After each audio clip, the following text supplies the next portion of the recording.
प्यारे साथियों, आप सभी का स्वागत करता हूं अपने एमआरएस स्टडी परिवार में। तो डियर, आज की इस वीडियो में मैं यहाँ पे बात करने वाला हूं। जैसा कि आपको पता है कि अगर आप साइट पे काम कर रहे हैं तो कई बार ऐसा कंडीशन आ जाता है जहाँ पे आपको आरएमसी से यानी रेडी मिक्स कंक्रीट जो है आपको मंगवाना पड़ता है।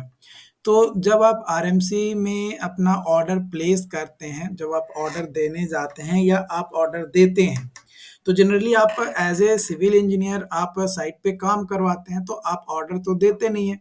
ऑर्डर आप जिस भी कंपनी में काम करते हैं उसका परचेजिंग डिपार्टमेंट्स में जो भी व्यक्ति होते हैं वो आपको जो है ऑर्डर देते हैं, बट आपसे कुछ सवाल जवाब पूछते हैं परचेजिंग वाले कि सर आपको क्या क्या चाहिए, क्या सरकमस्टांस हैं, या कई बार आपको जो है मिक्स डिज़ाइन जो है आपके परचेजिंग डिपार्टमेंट के द्वारा आपको प्रोवाइड किया जाता है। तो मिक्स डिज़ाइन जो सर्टिफ़िकेट आपको प्रोवाइड किया जाता है, रेडी मिक्स जो भी प्लांट होता है, आरएमसी प्लांट, उसके द्वारा जो उन्होंने लैब में ऑलरेडी टेस्ट करवा रखा होता है। तो इस तरीके का आपका सर्टिफ़िकेट आता है मिक्स डिज़ाइन का, जिसमें आपका जो है ग्रेड ऑफ कंक्रीट लिखा हुआ रहता है आपका, कि क्या ग्रेड ऑफ कंक्रीट आपका होने वाला है ना। M25 है, स्ट्रेंथ कैरेक्टरिस्टिक कंप्रेसिव स्ट्रेंथ है आपका। इसके अलावा types of exposure moderate, स्लैम्प value जो है 120 mm, और टारगेट मीन स्ट्रेंथ जो है 31.56 न्यूटन पर mm स्क्वायर, मिनिमम सीमेंटियस कंटेंट जो है 300, डिजाइन डेंसिटीज केजी पर क्यूमिक जो है आपका 2485, और सीमेंट टाइप जो है UltraTech OPC 43 grade, size of aggregate 20 mm, maximum water 0.5, जो कि सीमेंट रेशियो अलाउ किया जाता है एज पर आईएस कोड 2000, ठीक है। और वाटर सीमेंट रेशियो जो है 0.49, मोड ऑफ प्लेस पंपिंग, ये आपका है। इसके अलावा यहाँ पे आपका और भी डिटेल्स दिया जाता है, जैसे air content 1%, concrete temperature 32 degree Celsius, chloride content 0 है, IS code 456 table 7 8.252 limit chloride content of concrete.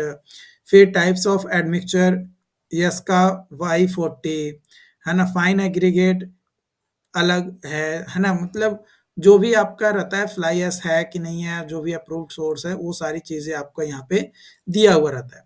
उसके बाद यहाँ पे आप नीचे आओगे और स्क्रॉल करके तो आपका सीमेंट का क्वांटिटी दिया हुआ रहेगा, स्पेसिफिक ग्रेविटी उसका कितना है वो, तो एग्रीगेट वगैरह। तो यहाँ पे ध्यान रखिएगा कि 20 mm जो है आपका 60% होना चाहिए, और 10 mm जो है आपका 40% होना चाहिए। जनरली यही रेशियो होता है 60 टू 40 का, है ना, 60 टू 40 का। ओके, 60 mm 20 mm एग्रीगेट, और 40 mm 10 mm एग्रीगेट आपका होता है।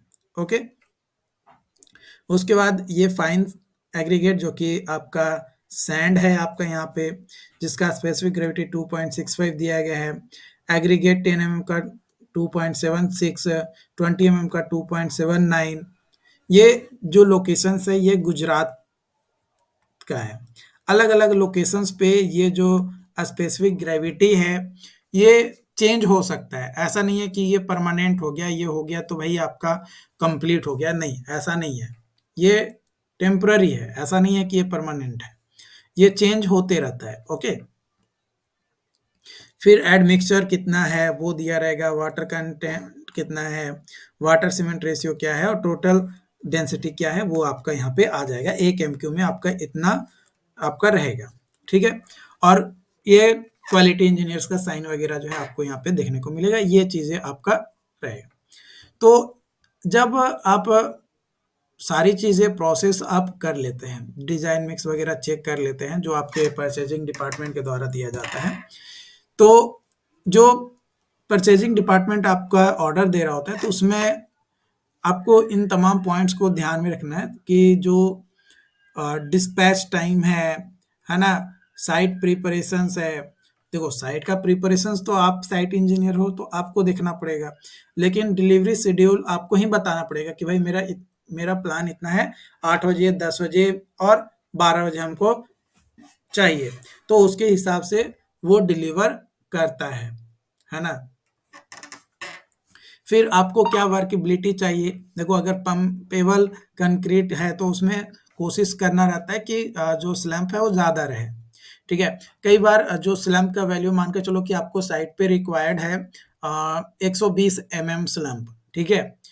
और आप जब ऑर्डर करवा रहे हो तो आप वहाँ पे भी बोले कि 120 एमएम ही हमको स्लैम्प चाहिए, तो ऐसा मत करिएगा। आप जब भी ऑर्डर करिएगा तो बोलिएगा कि हमको साइट पे पहुँचने के बाद 120 एमएम स्लैम्प चाहिए। अब ये 120 एमएम स्लैम्प चाहिए तो अब ये डिपेंड करता है कि साइट का डिस्टेंस कितना है, आपका आरएमसी प्लांट से साइट का डिस्टेंस क्या है, उसके ऊपर डिपेंड करता है।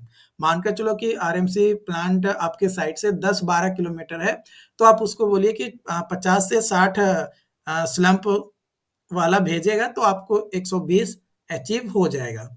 बट अगर आपका प्लांट से साइट जो है 20 से 25 किलोमीटर या मोर देन 25 किलोमीटर है, तो आप कोशिश करिए कि जो स्लम्प अगर आपको 120 चाहिए, तो आप वहाँ से जो स्लम्प मंगवाइएगा 200 या 180, 190, 200, 210 इस तरह मतलब डिस्टेंस आपके साइड से आरएमसी प्लांट कितना दूर है उसके बेसिस पे, क्योंकि आने में ट्रैफिक और भी कई सारे इश्यूज के कारण, टेम्परेचर के कारण वो कंक्रीट जो है सेट होना स्टार्ट हो जाता है, तो वो हार्ड हो जाता है। तो अगर पहले से ही आप पतला लेकर आइएगा, स्लैम्प ज़्यादा लेकर आइएगा, तो आपके साइड तक पहुँचते-पहुँचते वो जो भी आपका रिक्वायर्ड है, वो रिक्वायर्ड आपको जो है अचीव हो पाएगा, मतलब जो आपको चाहिए वो आपको मिल जाएगा। ओके? उसके बाद टेस्ट सर्टिफिकेट, मटेरियल सोर्स, ये सारी चीज़ें आपको ध्यान रखना है। और एक चीज़ और ध्यान रखना है कि जो ट्रैवल टाइम होना चाहिए 30 से 90 मिनट का होना चाहिए। उससे ज़्यादा अगर टाइम लग रहा है, तो एक तरीके से कंक्रीट का जो क्वालिटी है, उसको मेंटेन रखना थोड़ा मुश्किल हो जाता है। ओके? उसके बाद एनवायरमेंटल कंडीशन वगैरह जो है देखना रहता है, फिर सप्लायर का रिपोर्टेशंस वगैरह, तो वो आपका परचेजिंग डिपार्टमेंट ऑलरेडी चेक कर लेता है, वो आपको ध्यान नहीं देना है। लेकिन जब आरएमसी का गाड़ी आपके साइट पे आ गया, तब आपको क्या देखना है? तो आपको सबसे पहले देखना है डॉक्यूमेंट वेरिफिकेशन कि डिलीवरी चालान क्या है, इनवॉइस क्या है, चेक करना है। ग्रेड ऑफ कंक्रीट जो आपने मंगवाया है, वो है या नहीं है। जितना क्वांटिटी आपने कंक्रीट मंगवाया था, वो है कि नहीं है, ये आपको चेक करना पड़ेगा। प्लस टाइम ऑफ बैचिंग और departure from the plant, truck number और batch number. Okay? Cross check करना है the supplier batching plant certification से। उसके बाद टाइम मैनेजमेंट ध्यान रखना है कि जो आपका गाड़ी खाली हो जाना चाहिए, आपके साइट पे पहुंचने के 90 मिनट के अंदर कोशिश करिएगा, है ना? इफ डिले अगर आपको डिले लगता है तो सप्लायर को बोलिएगा कि भाई आप रिटार्डर एक्स्ट्रा डालकर भेजना। फिर आपको जो है विजुअल्स इंस्पेक्शंस भी करने पड़ेंगे, जैसे सेग्रीगेशन, ब्लीडिंग, तो वो तो देखने से पता चल जाता है कि आपका कंक्रीट यूनिफॉर्म अपीयर हो रहा है या फिर नहीं हो रहा है, ठीक है? अगर आप साइट पे चाहो तो स्लम्प का वैल्यू जो है चेक कर सकते हो, जो कि 75 से 150 एमएम होना चाहिए फॉर पम्प्ड कंक्रीट के लिए। उसके बाद टेम्परेचर चेक करते हैं जनरली 32-30 डिग्री, जो कि आपको मिक्स डिजाइन में था। क्यूब अगर आप साइड पे भर रहे हो तो क्यूब जो है हर 5 एमक्यू के लिए 3 क्यूब जो है आपको भरना है ना? मतलब 3 मतलब एक सेट आपका जो है 7 डेज के लिए और एक सेट जो है 28 डेज के लिए, ठीक है? 3 क्यूब्स। ओके? यानी 6 क्यूब्स आपका हो जाएगा 5 एमक्यू के लिए।